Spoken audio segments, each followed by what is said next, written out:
ইতিহাসের পঞ্চম খেলোয়াড় হিসেবেই স্বীকৃত টি-20তে 500 উইকেটের মাইলফলক ছুঁয়েছেন সাকিব আল হাসান। সাকিবের প্রিয় শিকার কারা? ক্যারিয়ারের প্রথম স্বীকৃত টি-20 ম্যাচটি সাকিব আল হাসান খেলেছিলেন 2006 সালের 28 নভেম্বর।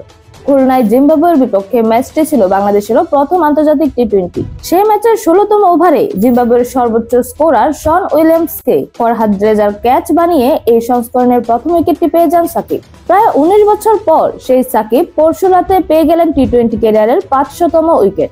ইতিহাসের পঞ্চম বোলার হিসেবে মাইলফলকটা ছুঁয়েছেন বাংলাদেশের সাবেক অধিনায়ক। 457 ম্যাচে 500 উইকেটের দেখা পাওয়া সাকিব এই পর্যন্ত আউট করেছেন 343 জনকে। তাদের মধ্যে প্রথম শিকার উইলিয়ামসকে 10 বারের দেখায় আর একবারও আউট করতে পারেননি সাকিব।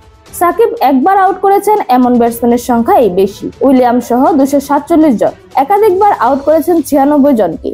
সাকিবের বাঁহাতি স্পিনের সবচেয়ে বেশিবার কাটা পড়েছেন বাংলাদেশেরই এক ব্যাটসম্যান শামসুর রহমান। জাতীয় দলের সাবেক সতীর্থকে ঘরোয়া টি-20তে 15 ম্যাচে 7 বার আউট করেছেন সাকিব। এর 3 বারই এলবিডব্লিউ হয়েছেন শামসুর। সাকিবের দ্বিতীয় সর্বোচ্চ শিকারও এক জাতীয় দল সতীর্থ লিটন দাসকে 18 ম্যাচে 6 বার ফিরিয়েছেন সাকিব। এর মধ্যে 2 বার স্টাম্পিংয়ের শিকার ও 2 বার ফিল্ডারের হাতে ক্যাচ হয়েছেন লিটন। সাকিব তৃতীয় সর্বোচ্চ 5 বার আউট করেছেন 3 জনকে, তাদের 2 জন বিদেশি, 1 জন বাংলাদেশি। 30 ম্যাচ খেলে তামিম ইকবালকে 5 বার ফিরিয়েছেন। টি-20তে সাকিব সবচেয়ে বেশি ম্যাচ খেলেছেন তামিমের দলের বিপক্ষে। কলকাতা নাইট রাইডার্সের সতীর্থ সুনীল নারায়ণকে প্রতিপক্ষ হিসেবে 20 ম্যাচে 5 বার ফিরিয়েছেন সাকিব। সাকিবের হাতে 5 বার আউট হওয়া তৃতীয় জন ডেভিড ওয়ার্নার। অস্ট্রেলীয় ওপেনারের বিপক্ষে সাকিব ম্যাচ খেলেছেন 13টি। সাকিব এছাড়া 12 জনকে 4 বার করে আউট করেছেন।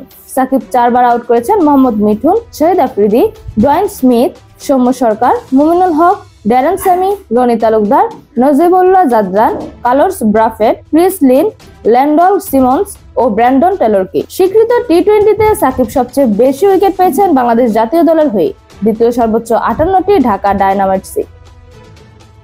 এরকম আরো নতুন নতুন খেলার আপডেট পেতে অবশ্যই চ্যানেলটি সাবস্ক্রাইব করে রাখুন। ধন্যবাদ। Flavours news.